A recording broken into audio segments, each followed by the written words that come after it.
What can I do differently? How can I treat dating differently? And that's where that being the chooser mindset comes in. That's where, focusing on if I like them, not the other way around. And I was able to kind of fix my picker. If that, I don't love that phrase, but you know what I mean? I was able to Yeah. shift my priorities from finding the hot guy to finding the guy who accepts me and who I accept. And it's a different type of guy, actually. Yeah. And, Yeah. and I had to kind of come to terms with that. And I was also just learning, I think dating is a skill, just like Mhm. anything else.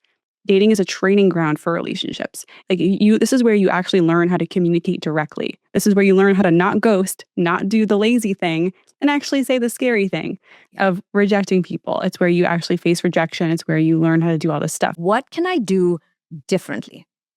Right? Yeah. Like that to me was just a really, really interesting question because I think a lot of people who've come out of long-term relationships or even just really bad endings, right? Bad like breakups, they go into their next relationship hoping the same thing won't happen again, right? They're coming from this place of like, oh my God, I don't want to get hurt again. What is this person? What do they mean? Are they any trigger that's going to remind me of my past relationship? So they're always kind of trying to protect themselves from what could possibly happen again, right?